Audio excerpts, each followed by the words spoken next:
People, this is Niger Commando Storytelling Challenge Day 30, and this is wonderful. Thank you for following. Thank you for asking me about my book. Niger Commando is going to be out very soon. Good news, in the next few weeks, and we're all going to celebrate the launch of this book. So today's story is titled "It Costs Nothing to Dream." Command Secondary School, Jos, 1990. I was in JS1. Sometimes we'd be very hungry. JS1 boys now. We didn't have enough food. Provisions were finished, and so no food. Sometimes we didn't have options apart from dining food. And if you miss dining food, in my book you are going to read about things we call slamming, action, punking, striking. You read about all those terms in my book Niger Commando. So because of all those activities now, sometimes some of us wouldn't have food and would be very hungry, growing children. And so one night prep, I still remember this book, Integrated Science. We had an integrated science textbook, GS1. I was in GS1 Mabo. I still remember where I was sitting, somewhere close to the second to the last row at the back, and I opened my integrated science textbook. There's this chapter about classes of food, and so there were different kinds of food on display. So just the basic food. So you see protein, you see carbohydrates, and you know what I did? Night prep.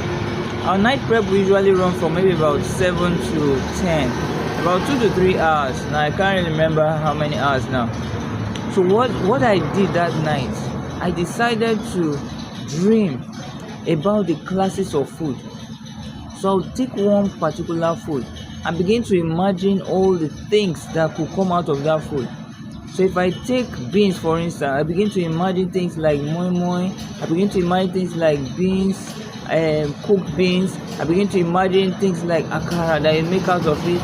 If I take maize, for instance, corn, I begin to think of all the things you could do with corn, boiled corn, roasted corn. If I take yam, I think of cooked yam, boiled yam, I think of roasted yam, I think of pounded yam. My brothers and sisters, that night prep, I broke that record.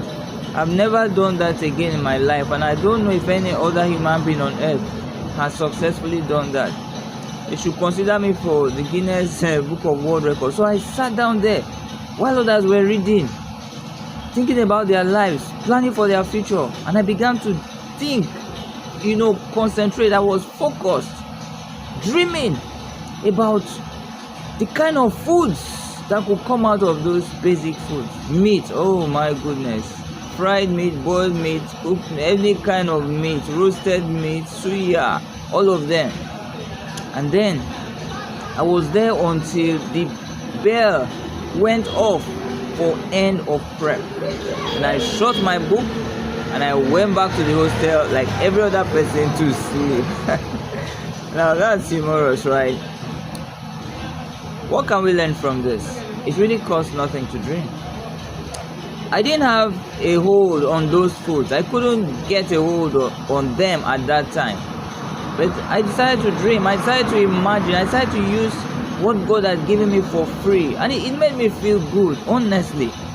Even though I had not eaten the food that I felt good. I felt good. I felt accomplished. And I want us to begin to use our memory for better things. There's a place you want to be, and you cannot go to a place you have not seen.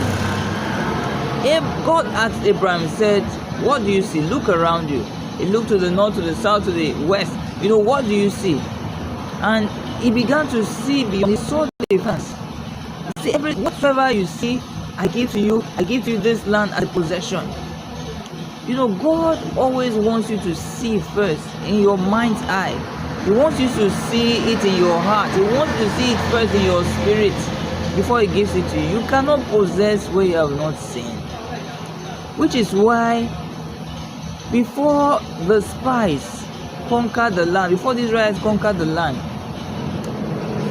spies were sent out. Remember the story of the 12 spies that were sent to spy out the land.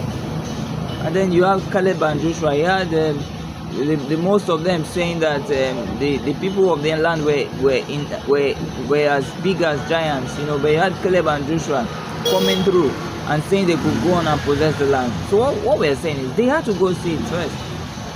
You can't take possession of a land you have not seen in your mind's eye. And I need us to please get it today. It costs you nothing to dream. So you don't have money now, Abi. You don't have money for transport to go from location A to location B within the same town. But you can dream of yourself going to far lands. You can dream of yourself traveling, flying first class, flying whatever class. You can dream of yourself on that boat cruise. You can dream of yourself in that ship. Dream of yourself in that train. Dream of yourself in that plane. It costs you nothing to dream. All you need to do is to shut your eyes and say, I see myself there. You cannot afford to even feed well. But you can dream. You can dream. You can desire bigger things. I want to leave you with that challenge today. Please don't limit yourself by the present situation you are facing. Decide to look beyond where you are right now.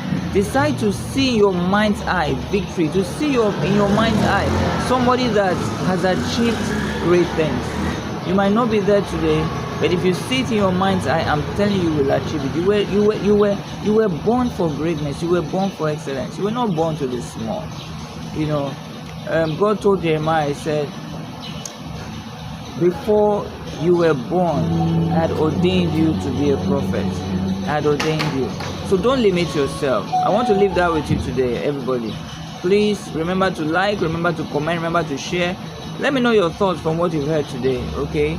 Any lessons you want us to learn, anything you want us to share, please drop it in the comment section. I'll see you tomorrow on day 31 of Naija Commando Storytelling Challenge. My name is Dr. Mike O. Wangwa. Bye-bye. God bless you.